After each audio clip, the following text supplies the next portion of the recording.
I'm very excited at this time to be joined by the legendary Mr. Kent Pavelka. This man called Nebraska football games 1974 to 1996 has one of the most legendary calls, some of the most legendary calls, plural, in all of college and Nebraska football history. Also, Nebraska basketball 74 to 96, and then 06 up until present day. Mr. Kent Pavelka, how you doing, my friend?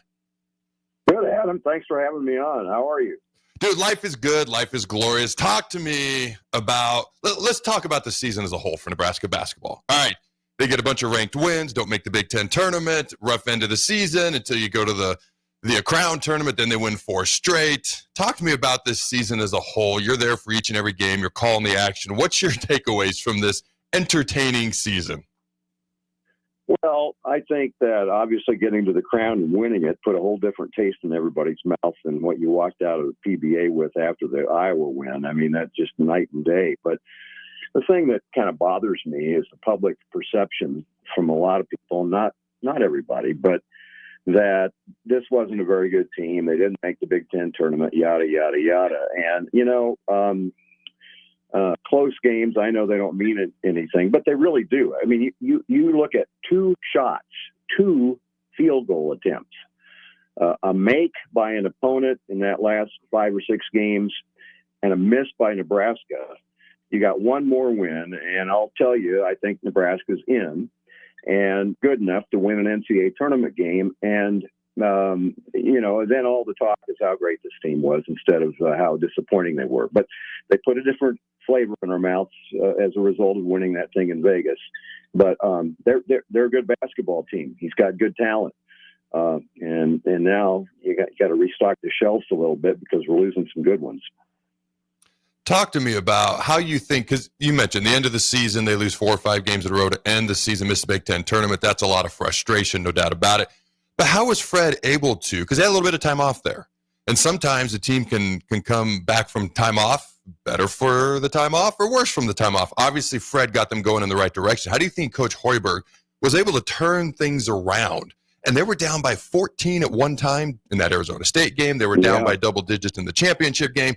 Something from the inside of that locker room, from a culture standpoint, was turned around during that off time. How do you think Coach Hoiberg was able to do that? Well, first of all, Bryce Williams and the seniors told him right away they wanted to play. And I don't know that everybody in that tournament wanted to play. And we pretty much had an intact roster, pretty much, compared to some of the others. We had a very intact roster. And those 2 seniors, Bryce and Jawan, were absolutely intent on winning this thing. And I think the rest of the players followed them. And you get down 12-14 in that last game, and it didn't look good. And I think, all that energy that I just described is what they drew on at that point. And, boy, it was a fun game to broadcast at that point on.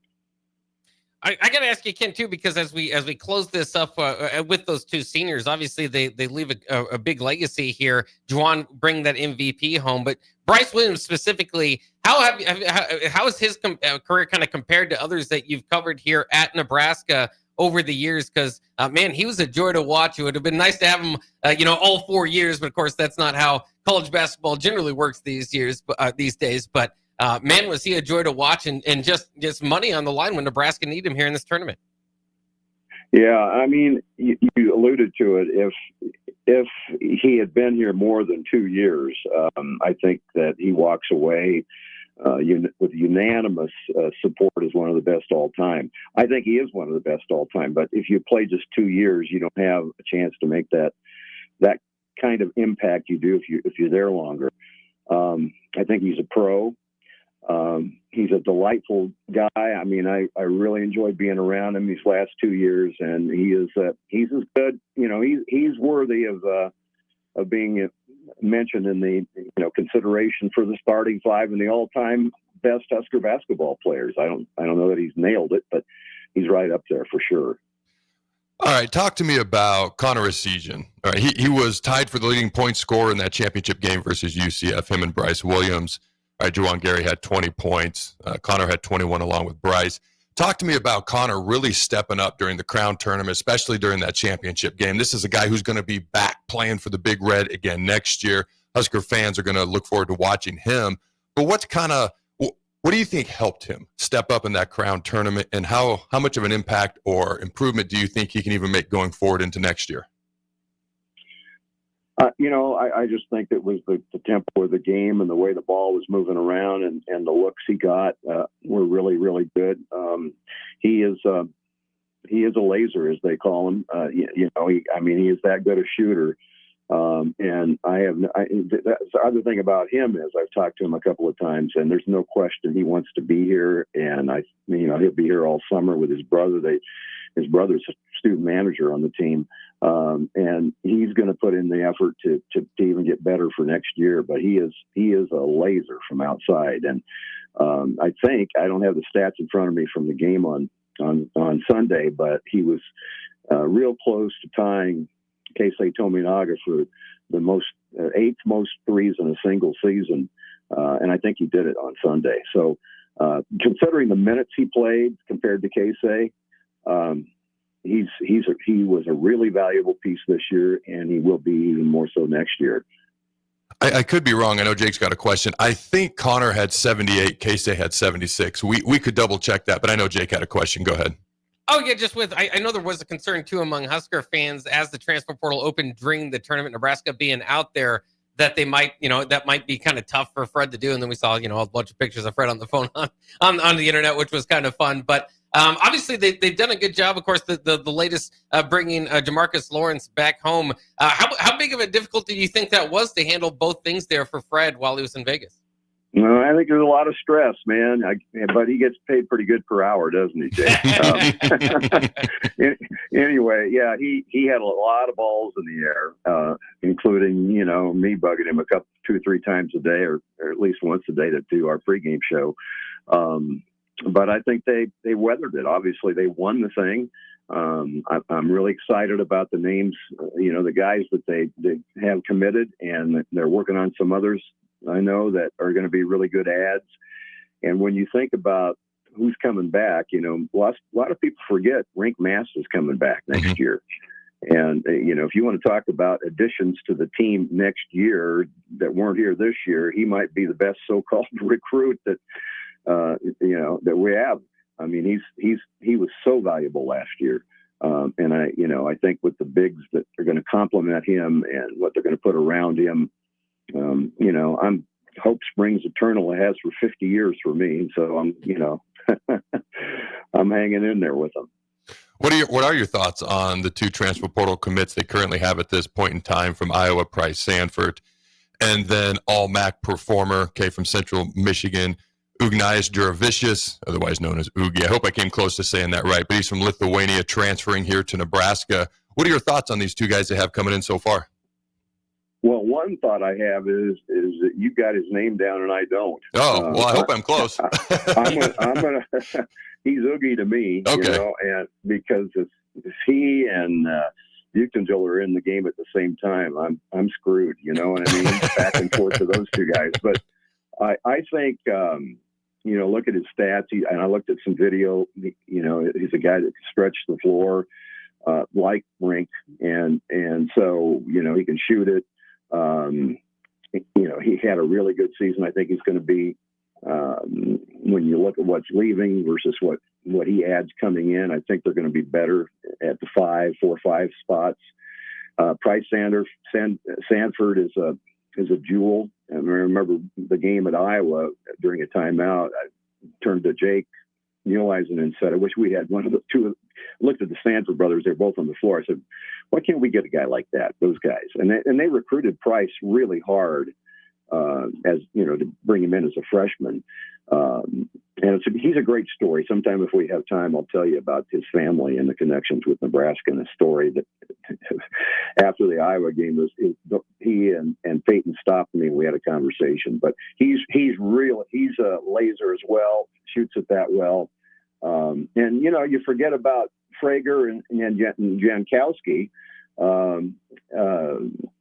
and they've got some more guys coming. So I think they're going to be deep with guys that can play. All right, I got to ask you, as a broadcaster, it's been, obviously it's been great listening to you all my, growing up and all that. So I love listening to your voice. But I got to make you pick between your kids. Matt Davison was really good alongside you. Jake Muleisen has definitely stepped up. So I got to make you pick between your kids here. I'm not going to do that.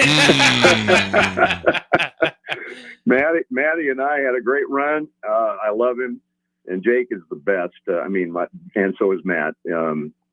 I can't make that choice, man. They both, we had different kinds of chemistry, I think. We had some great times off the air, believe me, too. Times that, private stuff. How about this? Because every time I interview, I think I brought you on about this time last year as well. I always want, because you have covered these sports and covered games for so long, legendary career. When you think back to basketball and football over the years, what are some of your favorite moments and or favorite games that you've been able to have the privilege to call? Well, for football, it was that 3 straight games that they played for the national championship. I mean, they just are indelible. And, the miss, Byron missed the field goal that would have beat Florida State. And we're right there. I mean, that was a moment for me. And then the next year beating Miami, Schlesinger with the 14-yard run, whatever it was, 2:46 to go, bring that trophy back to Lincoln. That was electric and chills me right now thinking about it. And then the dominant victory over Miami, Steve Spurrier, and the run and gun. I said the run is done, or whatever it is. We could put a good comment on that blowout, but those 3, but there were so many games, even back in the 70s and 80s in the booth with Bremser before I sat in the play-by-play chair. Just what happened usually was you'd win 9-10 games and, more often than not play Oklahoma and lose and play Miami and lose, You remember that, Adam, Mm-hmm. and Jake, you do too. And then, they turned the corner on that. And so then in basketball, man, there's so many more games and so many more, so many relationships that are way closer than I developed in football because you travel with them and you're with them all the time. And, man, it's just been a sweet, sweet thing. Talk to me about, if you can, all right, the 1996 winning the NIT championship and the crown this year. Obviously, there's some similarities. Obviously, there's going to be a different type of tournament. But how similar is it to you in your mind, and what type of impact do you think it can have for this team going forward? Well, I think that 96 team was more talented. Mikey Moore played in the NBA for a long time, and Teron Lue was on that team. I mean, and that was the team that kind of turned on Danny midway through the season. They lost 9 or 10 straight games, and then they had a come to Jesus meeting, and they banded together, and that was what was remarkable. That turnaround to win that NIT, and I think that was a Sweet 16 team. I really do, talent-wise. This team, way more talented than people give them credit for. And like I talked about earlier, just the near misses in those last 6 games, and to turn it around. I mean, we wouldn't be having this conversation if they hadn't gone to Las Vegas. Everybody wanted to bury that season after March 9th, walking out of the Iowa game. I think, what'd you say about next year, Adam? How do you think it can impact the team going forward into next year? Well, yeah. I mean, the guys coming back are going to have that experience, and I think that's valuable. But the key, I think, going forward in college basketball, and probably to a lesser degree, but to a significant degree in football as well, is, every year you got to put a new team together. And, so that makes the summer so important. And that's what's fun for me to go down and watch them when they get there and meld together. I think you've got to be, as a coach, a guy like they in the NBA when there's team players are going back and forth and changing jerseys. So I mean that's kind of what happens year to year now in basketball. And Fred's got a really good ability to do that because he's had that exact experience in the NBA. So. I don't have any doubt that they'll put a good product on the floor next year. We'll wait and see. Maybe next year's the magic year with the NCAA and a victory, and I can drop the mic. That'd be awesome. Well, hold on. Drop the mic. What does that mean? Is that the R word? What does that mean? I just think that would be sweet way to go out with it. Just literally drop the mic and walk away. Well, I could respect that if we win the NCAA tournament, and that's your choice. I could obviously respect that.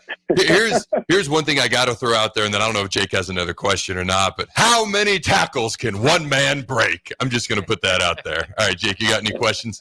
Well, any more? The question that's been asked all week is should they raise the banner for this one? But to go in a little bit more deep and more serious about it, I always thought they should, kind of celebrate Nebraska's history. I know they haven't won NCAA tournament games, but we see different, like Iowa football hang up 1900 Big Ten championship that banners. Was fake, by the way. So maybe not fake news. Ones. Maybe not fake ones, but should there be more banners in general hanging in Pinnacle Bank Arena? Yeah, Jake, I couldn't agree more, and I hope they really do something about it. Now, I don't know about PBA being not university property and how that would work in terms of objections to put more banners up, but they've got some up now already.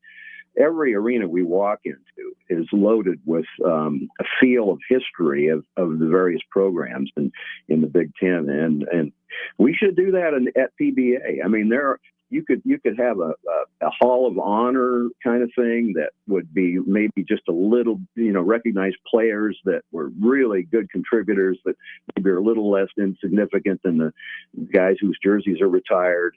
And there are plenty of players to recognize, and just needs a little creativity and somebody in the athletic department to put it together. I think it would enhance the ambiance, which is also already out of sight at PBA for Nebraska games. All right, my friend, I appreciate you taking the time. Thanks for joining us. Jake, Adam, thank you guys.